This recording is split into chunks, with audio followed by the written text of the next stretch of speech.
Alhamdulillahi Rabbil Alamin wa bihi nasta'in fi umuri dunya waddin. Assalatu wassalamu ala ashrafil anbiya'i wal mursalin wa ala alihi wa ashabihi ajma'in. Wa qala rabbi shrah li sadri wa yassir li amri wahlul 'uqdatam min lisani yafqahu qawli, amma ba'd. Pertamanya, marilah sama-sama kita membuka majlis kita dengan membaca Ummul Kitab. Kita sedekahkan kepada junjungan besar Nabi Muhammad sallallahu alaihi wasallam, kepada seluruh ruh umat Islam. Al-Fatihah. A'udzu billahi minasyaitonir rajim. Bismillahirrahmanirrahim. Alhamdulillahi Rabbil Alamin, Ar-Rahmanir Rahim, Maliki Yawmiddin, Iyyaka na'budu wa iyyaka nasta'in, Ihdinas siratal mustaqim, siratal ladzina an'amta 'alaihim, ghairil maghdubi 'alaihim waladdallin. Amin. Amin. Amin. Alhamdulillah, pada hari ini kita dapat berhimpun lagi, ya, untuk meneruskan kuliah fiqh kita lah, berkaitan dengan buku Munyatul Musalli. Boleh dapatkan buku daripada yang menguruskan lah, ya. InsyaAllah hari ini kita akan sambung muka surat 7. Muka surat 7, manakala rupa hakikat yang batin. Kalau ingat pada bulan lepas, 11 hari bulan 11, kita baca muka surat 6. Di situ ada menceritakan kita berkaitan dengan falsafah salat, rupa sembahyang, ya, tajuk rupa sembahyang, yang mana sembahyang ini dibahagikan kepada dua. Satu, ada rupa sembahyang itulah, ya, satu rupa luaran yang kita baca bulan lepas, dan pada bulan ini insya-Allah kita akan lihat rupa dalaman yang hakiki ataupun disebut sebagai hakikat batin, ya. Sebelum kita teruskan kuliah kita pada pagi ini, marilah sama-sama kita berniat i'tikaf, ya. Kita masuk masjid, kita baca dah bismillah, assalatu wassalam ala rasulillah, rabbighfir li zambi, Allahumma iftah li abwaba rahmatik, nawaitu i'tikaf fi hadzal masjid lillahi ta'ala. Moga-moga sepanjang kita berada dalam masjid ini, kita dapat ganjaran orang yang beriktikaf di dalam masjid, insya-Allah, ya. Okey, kita lihat manakala rupa hakikat yang batin. Apa dia? Yang pertama iaitu khusyuk. Yang seterusnya hadir hati. Hadir hati dalam salat, khusyuk dalam salat, tak ingat lain dah selain daripada Allah Subhanahu wa taala. Tak ingat dah yang tadi kita duk sidai kain hari nak hujan ke, tak ingat duk masak nasi nak hangit ke, ya. Tinggal tu anak kita tolong tengok, cucu kita tolong tengok. Kita hadirkan hati kita. Seorang pakar motivasi dia sebut, apabila kita melakukan sesuatu pekerjaan dengan hati, kita akan dapat 4E. Orang kalau periksa nak 4A lah, nah. Tapi ni dalam bab ibadah, dalam bab pekerjaan, dalam bab amalan, pakar motivasi tu kata buat kerja dengan hati dapat 4E. Apa dia 4E? E yang pertama easy. Kita akan rasa mudah. Sebab salat ni Allah sebut dah dalam Quran, dalam surah Baqarah ayat 45. Wasta'inu bis-sabri was-salah wa innaha lakabiratun illa 'alal khashi'in. Mohonlah pertolongan daripada Allah Subhanahu wa taala dengan bersabar. dan melakukan salat. Minta Allah tolong kita ada masalah. Pertama, 2S lah. Pertama, sabar. Kedua, salat. Dan Allah sambung lagi dalam ayat tu, wa innaha, ha tu kembali kepada salat. Sesungguhnya salat itulah kabiratun, satu perkara yang amat berat orang nak buat. Berat tak? Berat ke tak berat? Berat kan? Orang azan tak bangkit terus, kan? Kalau ringan, dengar je bunyi mikrofon. Tok Bilal nak azan, kita pun terus bangun. Ada tak macam tu? Alhamdulillah. Dah sampai habis azan, tak bangun-bangun. Masya Allah. Ya? Itu ramai. Pasal apa? Allah sebut dah dalam surah Baqarah ayat 45 tadi, sesungguhnya solat itu berat. Berat. Sekan nak buat. Ni tengah buat kerja nak kena tinggal ni. Tengah masuk nak katuk api, gulai dah nak menggelegak. Ikan dah nak kena kalih dah. Kan? Duk goreng ikan. Berat bagi dia. Ya? Illa 'alal khashi'in, melainkan bagi orang yang khusyuk. Dia merasai kemanisan dalam dia melakukan ibadah salat tadi. Dia takkan rasa berat.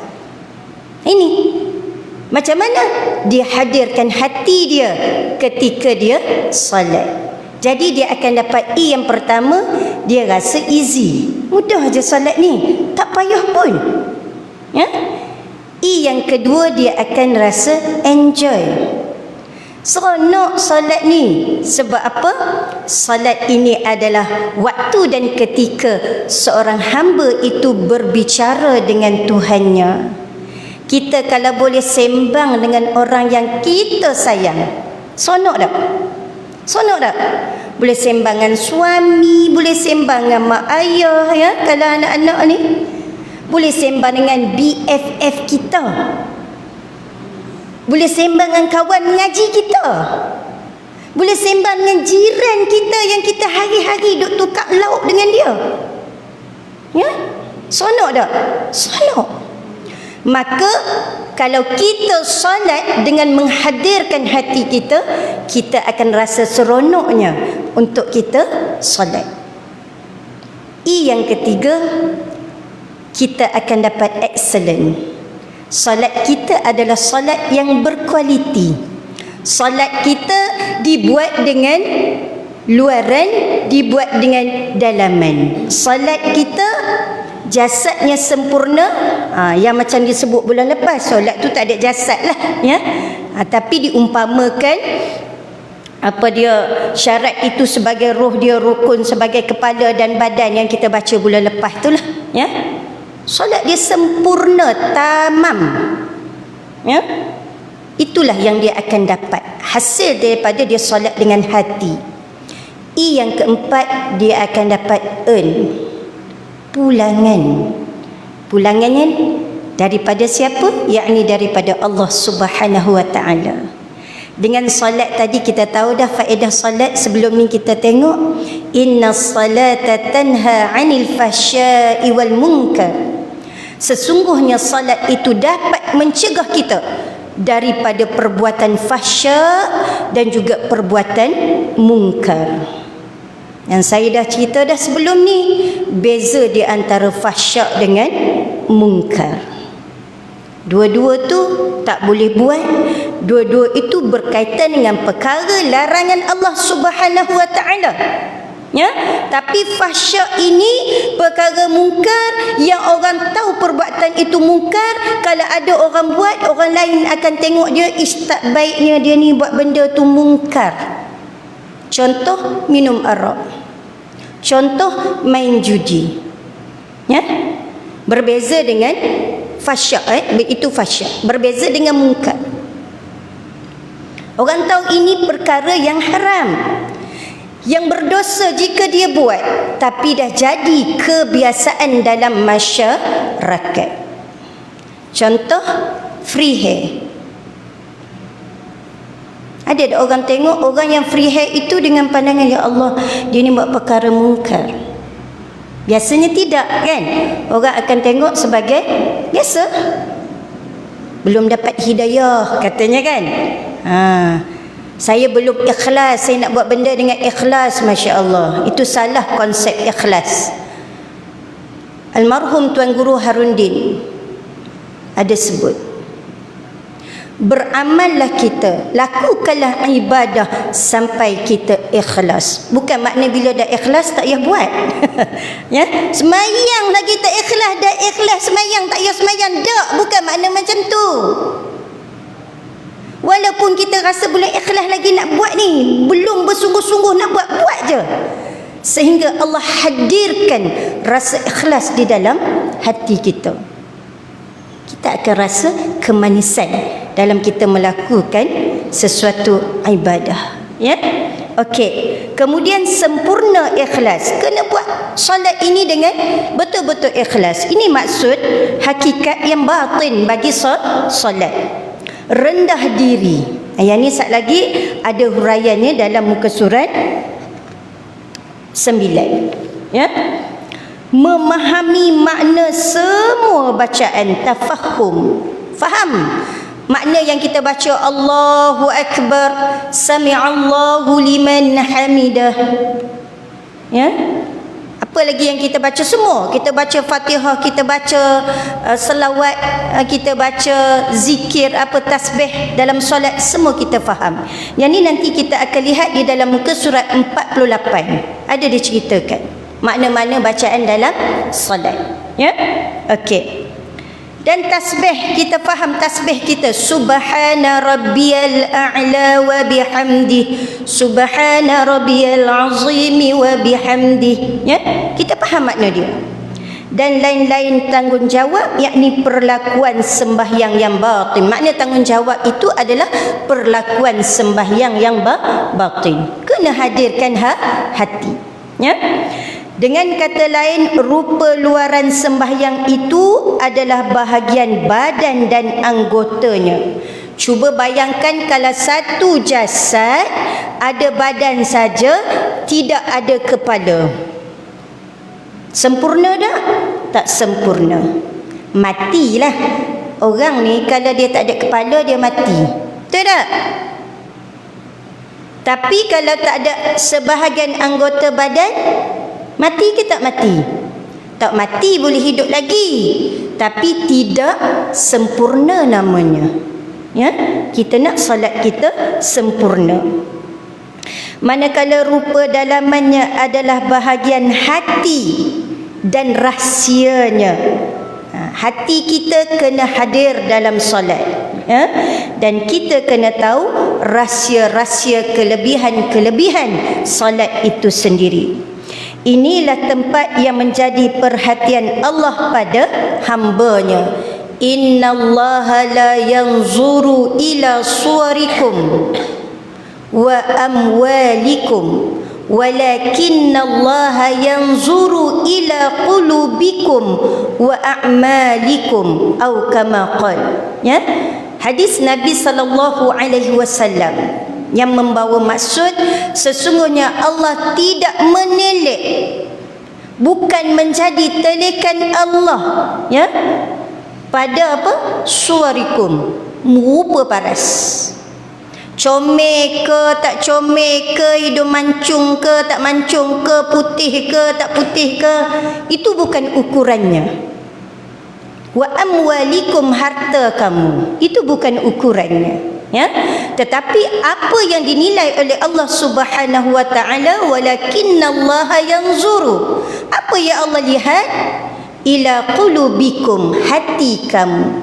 Pasal hati kita ini kena didik supaya menjadi qalbun salim. Yauma la yanfa'u malun wala banun illa man atallaha biqalbin salim. Pada hari itu, yakni hari akhirat nanti, la yanfa'u malun wala banun, harta tak berguna, tak bermanfaat. Anak ramai tak manfaat, anak 12 orang, 13 orang, cucu 100 orang, tak manfaat. illa man atallah, kecuali orang yang datang bertemu Allah biqalbin salim, dengan hati yang sempurna. Ulama menyebut hati salim, salim itu, qalbun salim itu hati yang sejahtera, bukan sempurna ya. Salim itu sejahtera. Hati yang sejahtera itu adalah hati orang-orang yang beriman kepada Allah Subhanahu wa taala. Qalbun salim lawan dia qalbun marid. Qalbun marid hati orang kafir, hati orang munafik. Na'udzubillah min zalik. Ya? Kemudian sambungan dari hadis tadi yang Nabi sebut, Allah telik hati kita, wa a'malikum, dan amalan kita. Maka inilah yang akan kita bawa bertemu Allah Subhanahu wa taala. Buatlah dengan sebaik-baiknya. Ya? Okey. Dan bila sebut amalan itu bukan ibadah khusus sahaja. Ibadah ni ada dua. Pembahagian dibuat oleh ulama. Satu namanya ibadah khusus, yang kedua namanya ibadah umum. Ibadah khusus, yang khusus kita tahu belaka lah. Sembahyang, puasa, zakat, haji, apa lagi lah, segala bentuk yang kita tahu itu ibadah. Ya? Ibadah umum ini disebut oleh ulama pekerjaan kita sehari-hari. Makan kita boleh jadi ibadah, minum kita boleh jadi ibadah, tidur kita boleh jadi ibadah, sapu sampah boleh jadi ibadah, cuci pinggan boleh jadi ibadah, mesin kain boleh jadi ibadah, sidai kain, lipat kain, apa saja yang kita lakukan di dalam kehidupan kita sehari-hari boleh dikira sebagai ibadah sekiranya. Ya, ini Yusuf Al-Qardawi sebut semua pekerjaan kita adalah ibadah sekiranya kita melakukannya dengan prinsip umi. Saya biasa sebut dah, tak apa saya ulang. Ya, umi, UMI. Apa dia umi? U untuk ubudiyah. Kita melakukannya semata-mata kerana Allah Subhanahu wa taala. Inna salati wa nusuki wa mahyaya wa mamati lillahi rabbil alamin. Baca dah awal pagi solat subuh tadi, kita baca dah dalam doa iftitah kita. Tu penting, doa iftitah jangan tinggal. Ya? Kecualilah kita masbuk. Ya, yang tak dan dah. Baca doa iftitah dan baca Fatihah saja, jangan baca doa iftitah. Kalau kita dah masbuk, dah tak ada. Ya? Okey. Jadi kita pastikan buat apa-apa kerana Allah. Tu ubudiyah. Yang kedua mas'uliyah, M. Kita merasai tanggungjawab yang kita lakukan. Kenapa aku buat ni? Ini tanggungjawab aku. Kenapa aku cuci rumah aku? Tanggungjawab aku sebagai seorang isteri, sebagai seorang ibu, untuk mengurus rumah tangga. Dia sedar ini tanggungjawab dia. Bukan buat kerana terpaksa, tak ada kerja apa dah terpaksa buat juga ni. Jangan rasa terpaksa. Hadirkan ikhlas dalam diri. Aku buat ini kerana Allah, aku buat ini atas dasar tanggungjawab. Mai masjid ada tek cicak, contoh, biar pilah Tok Siap buat sebagai contoh. Jangan ada disebut, ya, apabila kita menghilangkan satu perkara yang boleh menyusahkan orang lain, ya, mendapat pahala. Contoh, buang tek cicak dalam masjid, dapat pahala. Ya, memudahkan orang nak semayang sebab dah tak ada najis, boleh pahala. Wallahu fi auni al-'abdi ma kana al-'abdu fi auni akhihi. Allah itu sentiasa membantu hamba-Nya selama mana dia membantu saudara-saudara dia. Terbantu memudahkan urusan orang nak semayang senang. Tak ada najis, tak ada kekotoran. Maka Allah akan memudahkan kehidupan kita. Bila tak tahu. Tak tahu kita ada masalah, selesai macam tu je masalah kita. Rupanya berkat kita buat tadi. Kita tak tahu. Nah? Okey. Jadi kita lihat seterusnya yang I. Umi tadi kan? I. Apa dia I? Itqan. Itqan apa? Orang Kedah sebut pulul lah. Bersungguh-sungguh. Jangan buat sekadar melepaskan batuk di tangga. Itu belum cukup syarat yang disebut oleh Yusuf Qaradawi. Amalan yang kita buat, pekerjaan yang kita buat dikira sebagai ibadah. Belum cukup syarat. Kalau tak ada UMI tadi, buat betul-betul. Ya? Jadi rumah kita jangan bagi elok betul-betul bila orang nak mai kan. Orang nak mai ke orang tak mai ke, macam itulah rumah kita. Jadi terkejut tergempak orang mai tak apalah. Ni biasa orang mai, orang minta maaf Allah tak dan, tak dan, tak dan. Biasa kita gitu kan. Tak dan kalut ni, sat pi lempak dalam bilik semayang kan. Contoh bukan Muslimat Sungai Mati lah, tempat lain. Okey. Kemudian kita tengok seterusnya. Kata Imam Al-Ghazali, kita tengok di situ ada nota kaki keterangan dirinya, Abu Hamid. Abu Hamid ni gelaran bagi Imam Ghazali, ya. Namanya Muhammad Al-Ghazali. Nama Imam Ghazali ni Muhammad Al-Ghazali, bukan Abu Hamid tu. Abu Hamid tu gelaran. Dalam bahasa Arab dia ada al-ismu, al-kunyah, satu lagi dia ada isim, nama, kunyah dengan apa satu, saya lupa. Laqab ya. Okey. Al-ismu, al-laqab, al-kunyah. Contohlah Nabi Muhammad, al-ismu, nama Nabi Muhammad. Al-laqab, gelaran Nabi. Al-amin, seorang yang sangat amanah. Sehingga orang kafir pada zaman tu tak beriman dengan Nabi, tapi duit disimpan kat Nabi. Tak percaya Nabi itu adalah Rasul, tapi dia percaya Nabi itu seorang amanah, disimpan duit. Nabi itu kira macam bank lah dulu, ya. Dulu tak ada PIMB, CIMB, Maybank, ya, tak ada. Nabi jadi bank. Tak beriman, tapi percaya Nabi seorang amanah, sehingga mendapat gelaran Al-Amin. Kunyah dia mesti depan tu ada abu ke, ada ummu ke, ada amu ke, ada ammatu ke, ya. Jadi gelaran di sini kunyah bagi Imam Al-Ghazali adalah Abu Hamid. Abu Hamid, ya. Kunyah ini diberi gelaran biasanya kepada nama anak yang sulung. Anak sulung nama Hamid jadi Abu Hamid. Kalau perempuan Ummu Hamid, ya. Macam tu. At-Tusi, ya, An-Naisaburi, As-Sufi, Asy-Syafi'i, Al-Asy'ari. Seorang tokoh ulama yang sangat penting dan sangat masyhur dalam sejarah.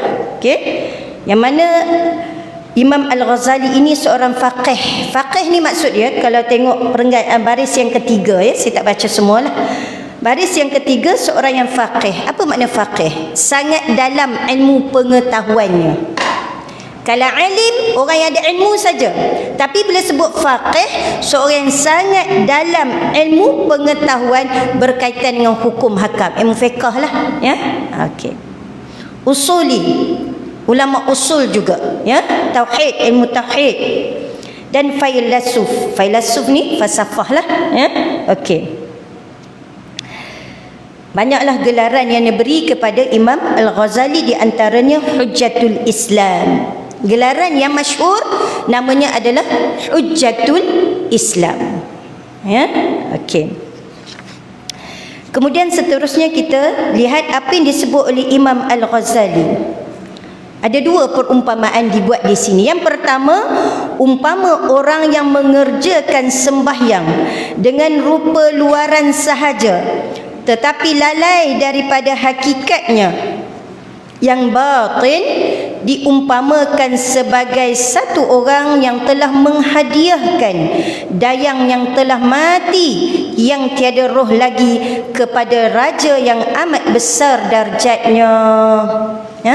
Ini dibuat perumpamaan oleh Imam Al-Ghazali. Dia sembahyang dengan rupa luaran sahaja. Maksudnya dia melakukan rukun fi'li, rukun qauli tadi. Allahu Akbar, nampak dia angkat takbir, dengar dia sebut Allahu Akbar sebagai contoh, ya. Kita tengok dia baca Fatihah, kita tengok dia rukuk, kita tengok dia i'tidal, kita tengok dia sujud, duduk antara dua sujud, kemudian dia ulang sampai habis rakaat, dia beri salam. Dia buat semayang rupa luaran saja ada, ya. tetapi dalamannya tak ada. Hati dia tidak hadir, khusyuk dia tidak ada. Apa yang disebut? Perumpamaannya seperti dia hadiahkan dayang. Dayang ni tukang buat kerja lah, nak masaj ke, nak urut ke kan. Tapi sayangnya mati.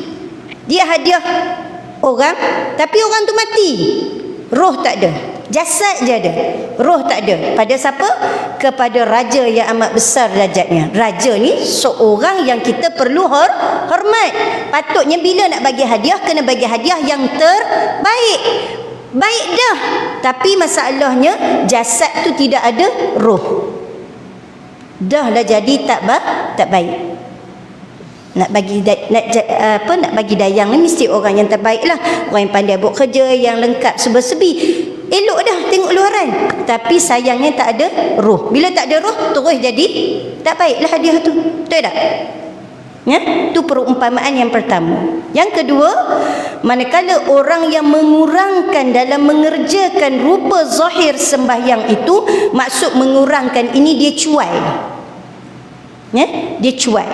Dia rukuk tak rukuk betul-betul ikut yang Nabi ajar. Dia buat dalam keadaan yang seperti seolah-olah melepaskan batuk di tangga. Kita tengok dia solat pun, sifat solat luaran dia tidak sempurna. Allahu Akbar, sami Allahu liman hamidah. Dia rukuk pun tasyenggo je. Allahu Akbar, sami Allah. Tasyenggo. Dia tak ada tamak ninah. Diumpamakan orang yang menghadiahkan dayang yang terpotong anggota dan tiada dua matanya kepada raja. Dahlah solat dari segi rupa luaran dia tak sempurna, Bila sebut rupa luaran dia tak sempurna, umpama orang yang mungkin dia tak ada dua tangan, ataupun dia tak ada satu kaki, tapi ni nak hadiah kepada raja, terpotong anggota ataupun tak ada mata, dia boleh jadi dayang tak? Tak boleh. Dia tak boleh buat kerja dengan sempurna. Itu perumpamaan yang dibuat oleh Imam Al-Ghazali. Kedua-dua hadiah ini dihadapkan ke hadapan raja itu untuk dihadiahkan kepadanya. Sudah tentulah raja tersebut amat murka dan marah kepada mereka kerana perbuatan itu menghina kemuliaan kerajaannya dan meringankan tanggungjawab terhadap kerajaannya. Itulah umpama kalau kita solat tak sempurna kita punya rukun fi'li dia, rukun qauli dia, rupa bentuk luaran semayang tak sempurna, rupa bentuk luaran dalaman semayang tak sempurna, seolah-olah kita menghadiahkan sesuatu kepada orang yang kita sayang tapi hadiah tu tak comel. Sudah tentu orang yang menerima hadiah tu dia tak puas hati. Bagi elok dah ni mangkuk kaca tapi sumbing. Bagi elok dah microwave tapi tak panas. Bagi microwave tak panas, nak buat apa? Microwave untuk memanaskan masakan. Bagi sereka nampak canggih, letak je kat baju terbakar. Dah lah baju paling sayang. Umpamanya, nak marah tak? Lepas ni dia bagi hadiah apa, aku kena tengok dululah gitu kan. Umpamanya. Tu pasal kita diajar supaya melaksanakan semayang ini sebagaimana Nabi SAW ketika ditanya kepada Sayyidatina Aisyah bagaimana rupa solat Nabi. Nabi solat bainal khawfi war raja. Bainal khawf, bimbang Allah tak terima solat kita. Kita dah solat asal lega siap dah. Tak fikir dah aku ni solat sempurna ke tak sempurna, tamam ke tak tamam, biasa kita tak fikir. Betul tak? Yang kita tahu selesai dah. Lega dah siap solat. Biasa macam tu. Betul tak?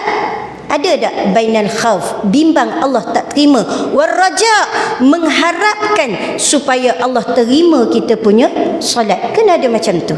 Ya, bainal khaufi war raja, antara bimbang-bimbang Allah tak terima tetapi dengan penuh pengharapan supaya Allah Subhanahu wa taala menerima solat kita. Kemudian katanya lagi, fikirkanlah keadaan diri kamu yang menghadiahkan sembahyang kepada Tuhanmu. Janganlah sampai sedemikian. Maksudnya janganlah sampai sembahyang kita ni umpama kita beri pada Allah Subhanahu wa taala orang yang ada jasad tapi tak ada ruh, ataupun orang yang ada tubuh badan tapi tidak sempurna. Jangan macam tu solat kita. Ya, kita sedang berkomunikasi dengan Allah Subhanahu wa taala. Kita sedang cakap dengan Allah tu. Ya, solat tu kita sedang bercakap dengan Allah. Takutilah kamu akan perbuatan sebegitu, kerana perbuatan sebegitu pasti mendapat siksaan daripada Allah Subhanahu wa taala. Na'udzubillah min zalik. Ya. Ketahuilah bahawa qadar nikmat Allah yang paling besar dianugerahkan kepada sekalian hamba-Nya adalah sembahyang 5 waktu seperti yang disebut di dalam hadis Nabi. Solat kita sebenarnya adalah 50 waktu dalam peristiwa Isra' dan Mi'raj. Kemudian Nabi apa? Nabi Musa alaihi salam tanya Nabi Muhammad, setiap kali Nabi Muhammad turun, apakah ya Tuhan kamu bagi? Habaq kata ni solat berapa waktu? 50. Umatmu tak akan mampu, pilah minta keringanan daripada Allah. Nabi Musa beri pandangan pada Nabi Muhammad, naik pula Nabi Muhammad, dapat pula kurang 5, turun pula. Kan? Betul? Sampai berapa kali? Akhirnya tinggal 5. Nabi kata aku malu dah nak minta dekat Allah. Nabi Musa kata umatmu takkan mampu. Ya, sungguh berat. Tapi bukan semua orang. Ya, bukan semua orang. Apa hadisnya? Kita baca sama-sama ya. Ikut saya baca, sama-sama kita baca hadis ni. Ya, saya baca dulu kemudian ikutlah. Bukan baca serentak sekali. Ma utiya 'abdun fi hazihi dunya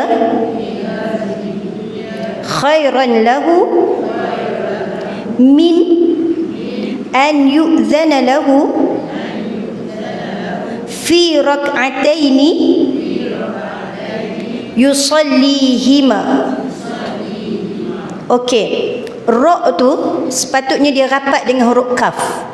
Fi itu satu kalimah, satu perkataan. Rak'ataini itu satu perkataan. Ra tu, huruf ra tu patutnya dia rapat dengan huruf kaf ya. Huruf ra tu patut rapat dengan huruf kaf ya. Maksudnya tiada anugerah yang terlebih baik. Makna terlebih baik ini yang lebih besar kebajikannya. Ya. Kepada seseorang hamba di dunia ini daripada diizinkannya pada 2 rakaat yang ia sembahyangkannya. Masya Allah.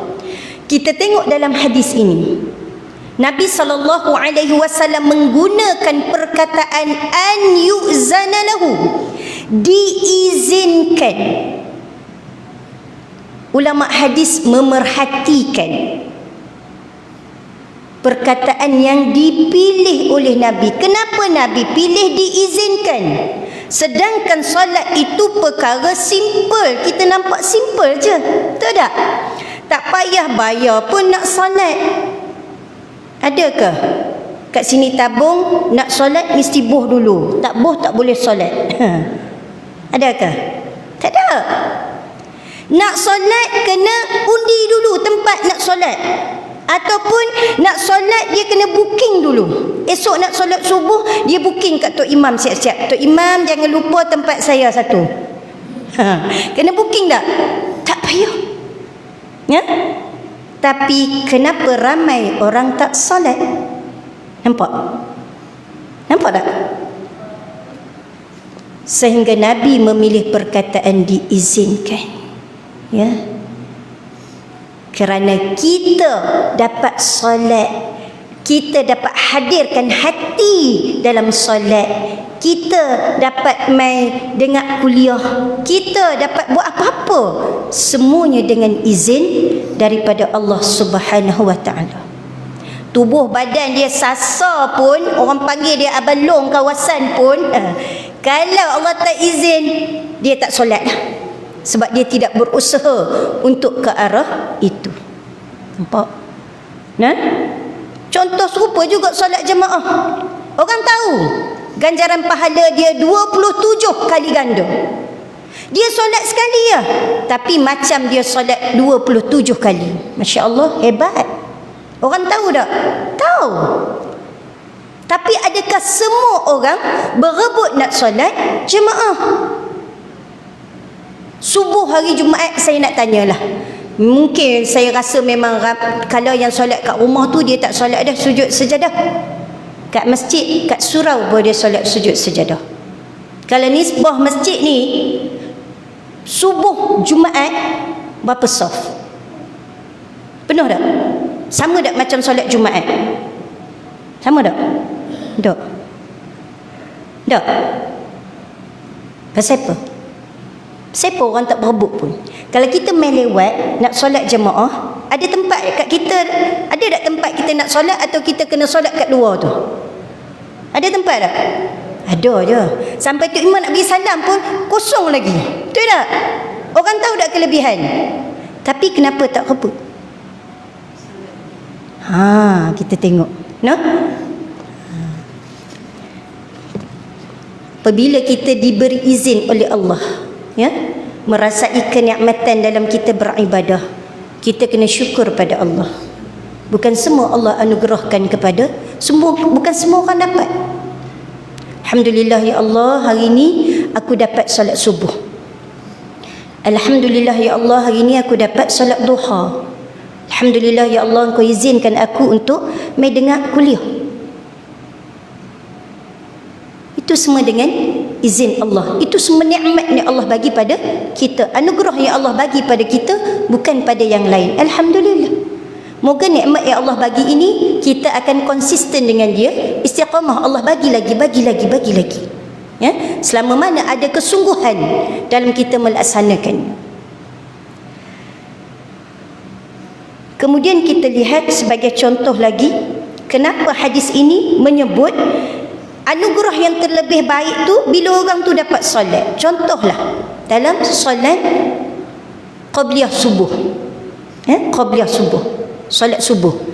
Kalau solat subuh ni tak payah sebut qabliyah pun tak apa, sebab dia tidak ada ba'diyah. Ulama menyebut ya, solat sunat subhi. Qabliyah tak payah sebut pun tak apalah. Sebab apa? Tak ada solat ba'diyah tu. Ya? Apa disebut oleh Nabi? Keberkatan atau fadilat, kelebihan. Qabliyah subuh itu khairun minad dunya wa ma fiha. Lebih baik dari dunia dan seluruh isinya.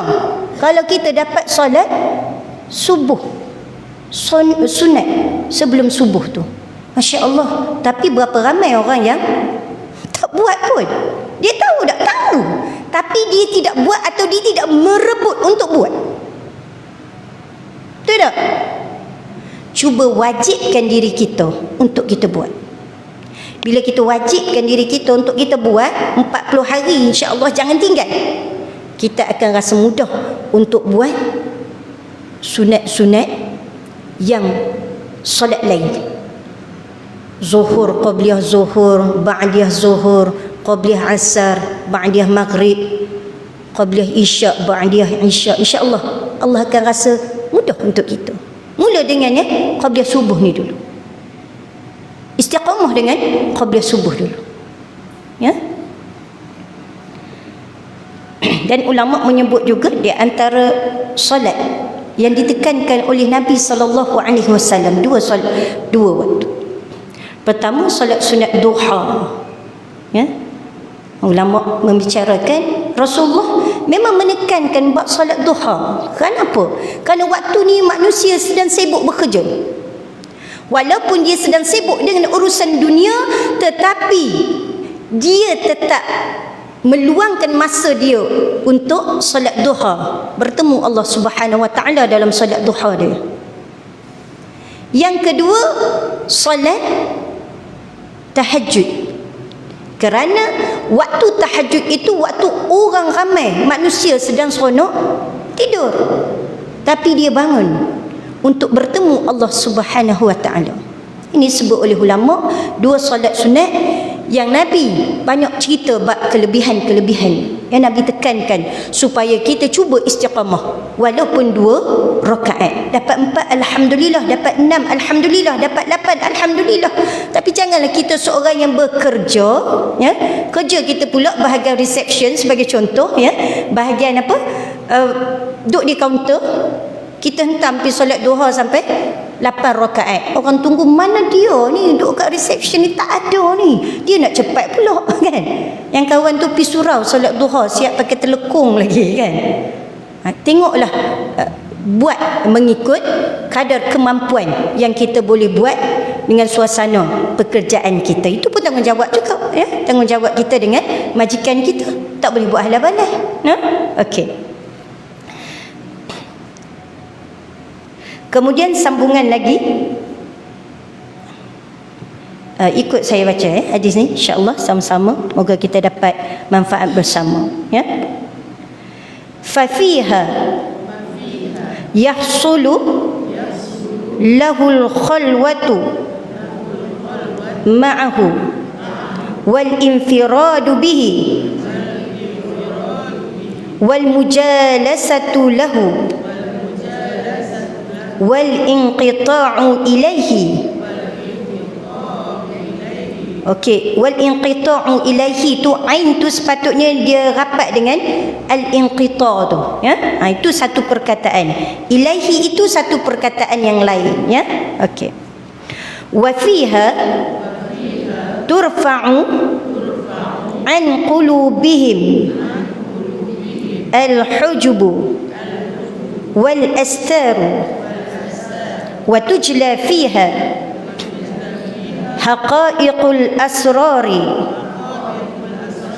wa tashruqu fiha al anwaru wa fiha takunu al munajatu wal musafatu wa hiya silatun bainal abdi wa baina rabbih azza wa jalla. Okay, di dalam sembahyang itu dia dapat bersunyian bersama Tuhannya. Al-khalwah ini maksudnya bersunyian, bukan khalwat yang majlis agama Islam pergi cari tu. Satgi orang tak faham pula, dia kata khulwat. Ini bahaya ni, dak, ya. Tu pasal kita kena belajar bahasa Arab. Tapi jangan teriak pula macam mana ni saya tak kerti bahasa Arab, macam mana nak masuk syurga kan. Sebab bahasa Arab ini bahasa Quran, bahasa ahlul jannah, lughatu ahlil jannah, bahasa penghuni syurga. Dalam syurga kita tak cakap Tionghoa, ya. Dalam syurga tak cakap bahasa Iban ke bahasa Perancis, Inggeris, slang Perancis ke, tak. Walaupun atas dunia ni orang tengok siapa pandai bahasa Inggeris nampak hebat, betul tak? Ke siapa pandai bahasa Arab orang tengok nampak hebat? Dunia yang ada hari ni, dia tu pandai se-Inggeris lah, cakap brom kan. Jaranglah kita sebut dia tu pandai loh. Cakap apa? Lorat Kedah dia pekat. Ada kau cakap lagu tu? Tak kan? Biasa dunia dia rasa macam tu. Sedangkan bahasa Arab itu adalah bahasa syurga. Kita cuba faham sikit-sikit, ya. Kita cuba faham. Jadi khalwat ini maksudnya kita bersunyi-sunyian dengan Allah Subhanahu wa taala, ya. Perhubungan kita dengan Allah Subhanahu wa taala.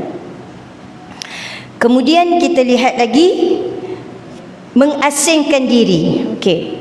Dalam solat tadi, fa fiha, dalam semayang itu pertama kita bersunyian bersama Tuhannya. Kita fokus kepada apa yang kita nak sembang dengan Allah. Bacaan-bacaan tadilah. Ya, itu pasal kena faham. Cakap apa yang tak faham. Serupa piramli dia cakap. Tu orang tanya, cakap bahasa apa ni? Bahasa Perancis lah. Itulah kau tak mengaji, dia kata kan. Tak ada. Bukan jenis tu. Kita dalam semayang, apa yang kita cakap, kita kena reti, kena faham apa yang kita cakap. Ya? Okey. Mengasingkan diri kita daripada kehidupan dunia, sedang bermunajat kepada Allah Subhanahu wa taala, sedang serta bersekedudukan dengannya, dengan Allah, ya. Dan memutuskan diri kepadanya, putuskan diri daripada kehidupan dunia. Angkat takbir tu, ya, macam kita hands up, ya, Allahu Akbar, dah putus dah, tak boleh sembang. Tu pasal dalam solat tak boleh sembang, tak boleh mengeluarkan perkataan dalam bahasa ibunda kita, kecuali lah dia tu orang Arab, ya, sebab standard bahasa solat ini adalah bahasa Arab. Kalaupun dia tu fasih dalam bahasa apa sekalipun, tak sah solat guna bahasa selain bahasa Arab. Tak sah, ya. Kemudian disebut lagi di dalamnya segala dinding dan tabir yang menyelubungi hati-hati mereka diangkat, dan terdedah padanya segala hakikat dan rahsia, dan terpancar padanya pelbagai cahaya, dan padanya berlaku munajat hamba dengan Tuhannya. Apa makna munajat? Asal munajat ini adalah bisikan seorang hamba bersama Tuhannya. Ya Allah, aku ini hamba-Mu yang sangat lemah, ya Allah, maka Engkau ampunilah dosaku, ya Allah, ya. Kau berilah kekuatan kepadaku, ya Allah. Aku ini seorang hamba yang banyak melakukan dosa, maka Engkau ampunilah dosaku. Ya Allah, aku ini seorang hamba yang banyak lupa, maka Engkau ingatlah aku akan tanggungjawabku sebagai seorang hamba. Sebagai contoh, itu bisikan, itu asal munajat. Tapi kita sekarang ni biasa munajat ni, bila sebut munajat tu dia nak cari orang yang suara sedap, yang kan, yang lagi kuat, dia rasa lagi syok, kan. Biasanya macam tu tak? Bila program munajat tu biasa orang nak. Tapi asal tak salah. Kalau itu boleh menimbulkan roh kecintaan kita kepada Allah, tak ada masalah. Tapi asal munajat itu bisikan kita, rayuan kita, rintihan kita kepada Allah Subhanahu wa taala. Yunaji rabbah, seorang hamba itu bermunajat, iaitu merintih kepada Tuhannya. Itu asal munajat, ya. Okey. Serta jernih hati dan jelas rahsianya. Ini adalah hubungan antara hamba dengan Tuhannya Azza wa Jalla. Jadi kita ni, sebagaimana yang saya sebut dalam surah Baqarah ayat 45 tadi, solat itu di antara cara kita apabila kita ada masalah, itulah solusi kita. Mohon pertolongan daripada Allah Subhanahu wa taala. Ya Allah, aku ni ada masalah, ya Allah, ya. Suami aku macam ni sebagai contoh, bantulah aku, ya Allah, menyelesaikan masalah aku. Ya Allah, aku ada masalah dengan anakku, ya Allah, bantulah selesaikan masalah aku dengan anakku. Ya Allah, aku ada masalah dengan jiranku, bantulah aku, ya Allah. Ya, tak salah kita cari orang untuk meluahkan perasaan, sedikit sebanyak meringankan bebanan. Betul tak? Tak salah. Tapi syaratnya orang tu boleh membantu kita, atau sekurang-kurangnya dia mengurangkan bebanan kita, dia menjadi pendengar yang setia. Jangan pi luah pada toksik, orang yang jadi batu api. Kita ada masalah dengan si A, pi mengadu dekat si B. Saya ni ada masalah ni, dia pula pi curah petrol. Ni panas dah, api duk menyala sikit, pi curah petrol, dia dia tu memang kok pun tak kenal, kan, sebagai contoh. Jadi habis. Itu pasal orang yang kita nak pergi merayu, bukan merayu, mengadu tadi, kita kena tahu kepribadian dia macam mana. Boleh mengurangkan masalah kita ataupun tidak, atau menambah masalah kita, itu jengkreng. Tak boleh, ya. Yang utama sekali, walaupun kita berhubungan dengan manusia, untuk mengurangkan masalah kita, cari pandangan, mohon pendapat. Jangan lupa kepada Allah Subhanahu Wa Taala. Inilah tempat utama untuk kita memohon pertolongan, iaitulah dengan kita salat. Ini banyak masalah luah dekat FB, TikTok. Hari ni masalah lagi. Oh kan? Hari-hari buka TikTok dia masalah. Macam serupa dia seorang je hidup. Macam serupa dia seorang saja yang ada masalah, orang tak ada masalah. Asal buka TikTok dia masalah, asal lalu TikTok dia masalah. Dia ni hidup penuh dengan masalah sungguh. Jauh dia rahmat Allah sungguh. Sampai orang fikir lagu tu. Ya? Jangan. Biarlah berpada. Bukan tak boleh, tapi biarlah berpada. Ya? Okey. Kemudian seterusnya kita lihat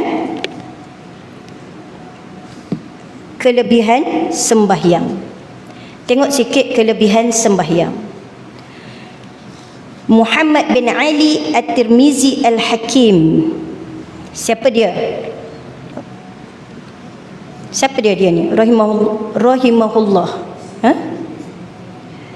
Seorang ulama sufi yang hidup pada abad ketiga Hijrah. Dia seorang ulama sufi. Sufi ni ulama yang dia menjaga perkara-perkara yang berkaitan dengan hati. Ya? Seorang yang zuhud. Zuhud ni bukan makna dia duduk sederhana sebab tak ada apa. Tidak. Dia mampu tapi dia tidak mahu. Ya? Itu baru zuhud. Kenapa ni atap bocor gitu gini, orang tanya rumah dia, contoh orang pergi rumah dia, kenapa saja nak zuhud? Lepas tu ke bila hujan banjir rumah. Itu bukan zuhud. Jangan silap faham. Biar tingkat tenganga pencuri masuk pun mudah. Itu bukan zuhud nama dia. Ya? Itu tak ketahuan. Orang zuhud ni dia mampu tapi dia tidak mahu. Dia mampu je nak pakai kata mesti hebat-hebat contoh, tapi dia tak mahu. Dia kata aku bukan nak pergi mana pun, nak pergi bendang, takkan nak bawa mata belalang masuk bendang. Padangan traktor lah dia kata kan, contoh. Tapi janganlah tengok pula orang pakai mes ke, orang pakai fire ke, tak zuhud betul dia tak. Setiap orang itu ada keperluan masing-masing. Ya? Mungkin keluarganya ramai, dia perlukan kereta yang besar. Mungkin dia seorang yang sangat sibuk, pergi sana, pergi sini, dia perlukan kenderaan yang baik, yang bagus untuk dia supaya dapat bergerak dengan cepat. Nak sampai cepat ni, habis ceramah ni, pergi ceramah sana pula. Ya? Sebagai contoh, habis mesyuarat ni, mesyuarat sana. Adalah keadaan-keadaan yang tertentu. Ya? Okey. Dan banyak mengarang kitab-kitab lah. Ya? Di antara kitab dia As-Salatu wa Maqasiduha. Salat dan objektif solat itu sendiri. Tujuan solat. Ya? Ini sedikit pengenalan lah. Maka Muhammad Ali At-Tirmizi Al-Hakim menyebut bahawa sembahyang itu tiang agama. Dalam hadis Nabi pun dia sebut as-salatu imaduddin. Salat itu tiang agama. Cuba kita bayangkan ni tiang-tiang ni, tiang masjid ni besar ni. Kalau tak ada tiang ni, rebai mampu kata kan. Kok tu kata rebai mampu dia kata kan. Tak boleh, tak ada tiang. Rumah tak ada tiang, roboh. Agama bila tak ada tiang, tak ada lah. Tak ada lah agama dia. Tiangnya tak ada. Na'udzubillah min zalik. Ya? Okey. Ia merupakan kefarduan yang pertama ke atas sekalian umat Islam supaya bersembahyang. Yaknilah ba'da syahadah, selepas mengucap dua kalimah syahadah, kefarduan pertama yang diperintahkan oleh Allah kepada orang yang bersyahadah tadi adalah salat. Sesungguhnya sembahyang itu adalah Allah menghadap sekalian hamba-Nya supaya sekalian hamba itu menghadap kepadanya dalam rupa kehambaan dengan keadaan pertama tadhallulan, merendah diri. Apa makna merendah diri di sini? Bawah tu ada tulis tunduk pada qiyam, pada berdiri, merendah diri kepada Allah Subhanahu wa taala. Ni dahi kita ni. kita letak dekat tempat sujud. Atas bumi tempat kita pijak. Biasa-biasa ada orang jalan guna dahi. Ada tak? Ada? Tak ada. Orang jalan guna dahi ada? Tak ada. Orang jalan guna kaki. Tapi ketika kita solat, kita tazallulan, merendahkan diri kepada Allah, meletakkan ni dahi kita, kepala kita, muka kita ni di tempat sujud. Masya Allah. Ya? Perhambaan, rasa perhambaan, kehinaan kita di hadapan Allah Subhanahu wa taala. Maknanya solat ini kena penuh dengan rendah diri, tak boleh sombong, tak boleh nak bersenang-senang. Solat duduk atas kursi tanpa ada keuzuran. Kenapa? Saja. Selesa sikit, senang sikit. Kan? Dia kata solat sunat tak ada masalah duduk, solat fardu wajib berdiri selagi dia mampu. Tak boleh saja. Sebab solat ni tak ada solat VIP, tak ada. Tu tempat siapa? Tempat VIP, solat penuh cushion. Kan? Tak boleh. Semua sama saja di hadapan Allah Subhanahu wa taala. Tak boleh bermanja-manja dengan solat. Tak ada apa-apa keperluan, saja-saja nak duduk atas kursi, tak boleh. Ya? Okey. Dan solat itu mesti tasliman. Maksud tasliman ini menyerah diri kepadanya pada takbir. Hands up kan? Allahu Akbar. Nampak? Bila polis tunjuk pistol, kita buat macam mana? Peace. Itu ke?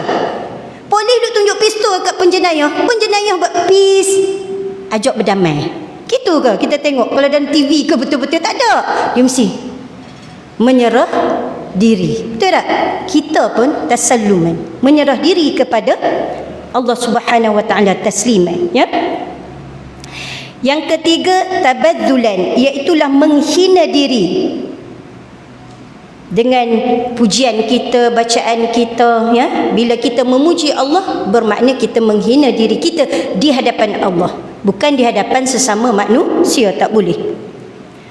Dengan takhasyu'an, iaitulah penuh khusyuk, takhaddu'an, khudu', tarakhuban, gemar ataupun suka, maksud dia sangat ingin kepada redha Allah. Dan juga tamalluqan, iaitulah rindu dendam. Semua yang kita lakukan ini adalah kepada Allah Subhanahu wa taala.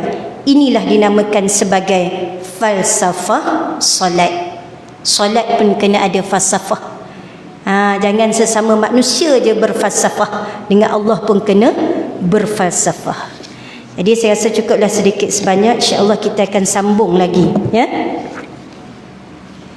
Kena habiskan sikit lagi 2 perenggan tu. Boleh duduk lagi? Ke ada kenduri? Boleh? Ke ada kenduri ke?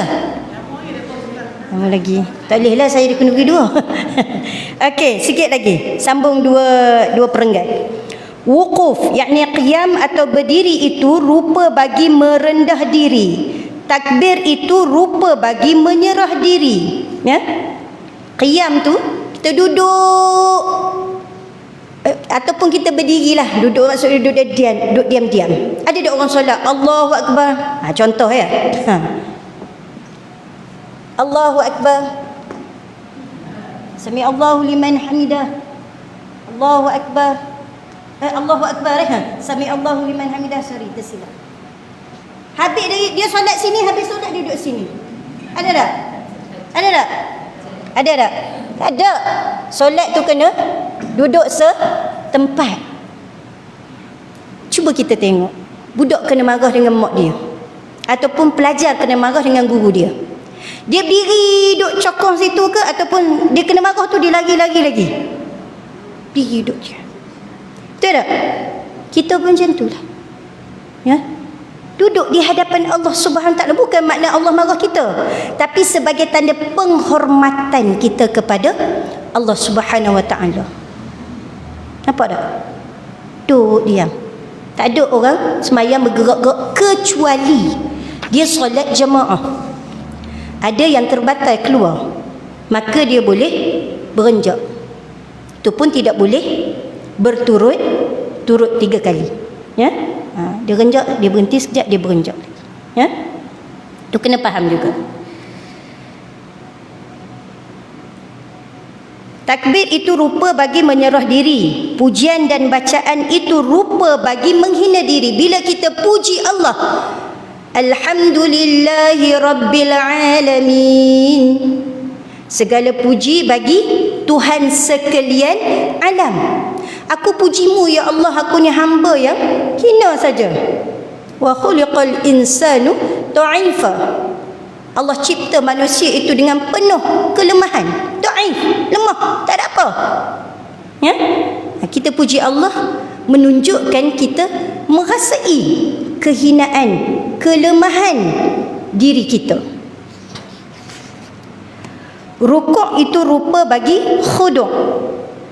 Khuduk ini lebih banyak digunakan di luar solat. Dalam solat pun boleh guna juga. Khuduk ni maksudnya orang yang patuh, orang yang taat. Ya? Sujud itu rupa bagi khusyuk. Sujud kita. Sujudlah. Kita meletakkan dahi kita di tempat kaki. Ya? Dahi duduk letak tempat kaki kita, iaitu atas bumi. Tak ada orang sujud di awang-awangan. Kan? Bila sujud tak kena lantai, tak kena tempat kita nak sujud, sah ke tak sah? Sah ke tak sah? Tak sah lah. Sebab dahi ni salah satu daripada anggota sujud. Dahi lagi lengan, 2 tapak tangan, 2 lutut, 2 kaki. 2 kaki ke perut ibu? Perut dia. Ya? Kecuali ada masyaqqah. Masyaqqah ni maksud dia masyaqqah ni keberatan, kepayahan yang tertentu. Dia tak boleh sujud kena. Ya? Sebab dia ada masalah lutut dia, masalah. Kena paracut. Kan? Mata banyak kat lutut pula tu. Bila dia sujud, Allah sakitnya kan. Teriak ni keluar air mata, tak boleh nak sujud. Kat lutut dia banyak tu paracut kan. Tu. Bolehlah dia sujud di atas kursi. Ya?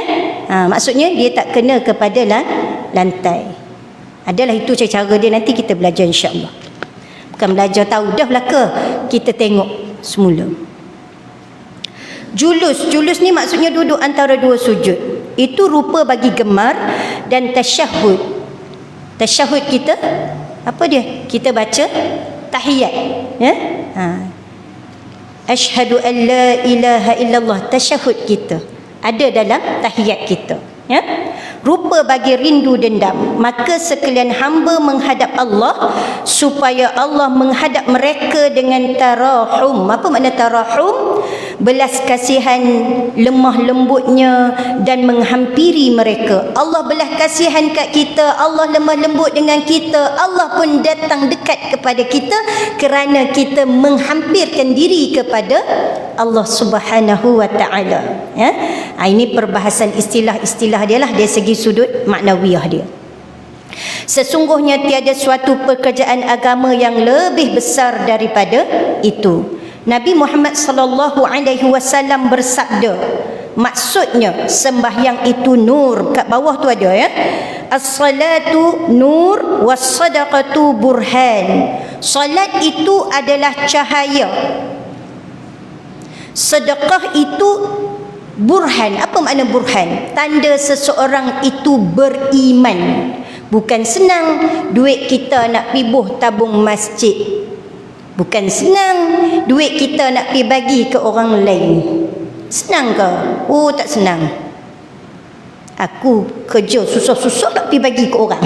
Kan? Bukan senang. Bukan semua orang yang Allah campakkan rasa keikhlasan untuk dia sedekah, infak, dermakan duit dia. Betul tak?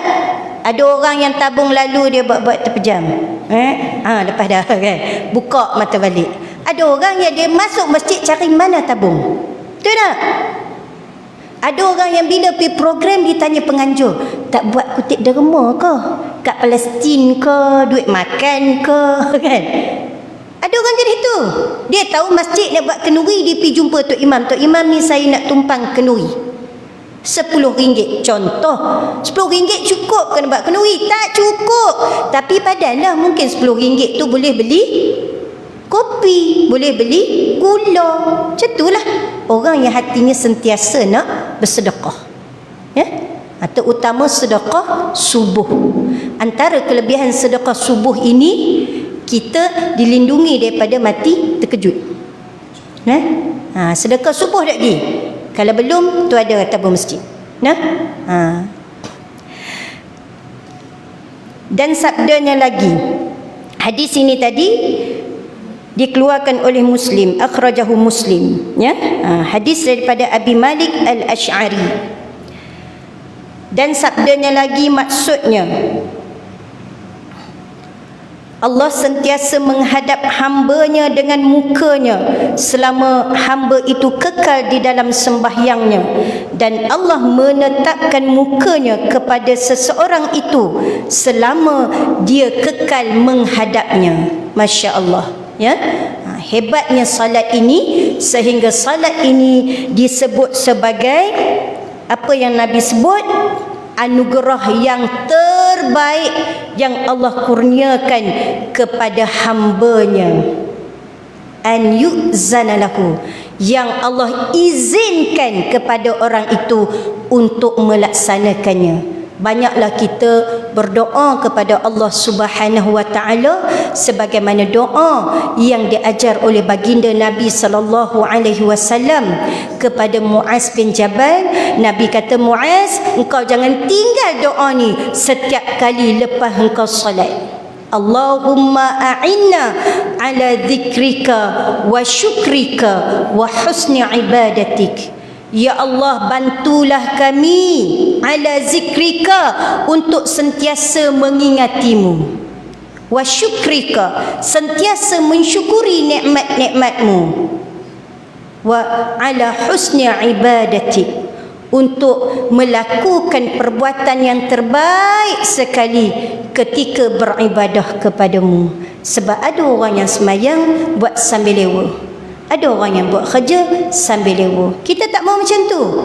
Kita nak kita melakukan segala ibadah pekerjaan kita kerana Allah dengan penuh tanggungjawab dan juga itqan, berdasarkan prinsip umi yang diajar oleh siapa dia saya sebut tadi? Lupa dah. Yusuf Al-Qaradawi. Ya, sekadar itu saja untuk hari ini. InsyaAllah ada rezeki, dipanjangkan usia oleh Allah, kita akan bertemu lagi pada bulan hadapan insyaAllah. Al-Fatihah. A'udzubillahi minasyaitanirrajim. Bismillahirrahmanirrahim.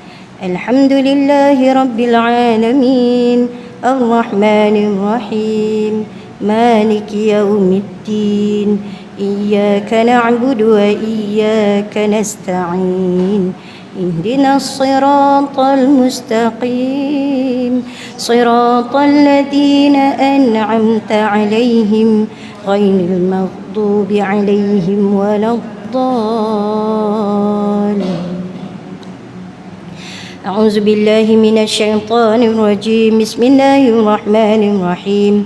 Alhamdulillahi rabbil alamin. Assalatu wassalamu ala asyrafil anbiya'i wal mursalin wa ala alihi wa ashabihi ajma'in.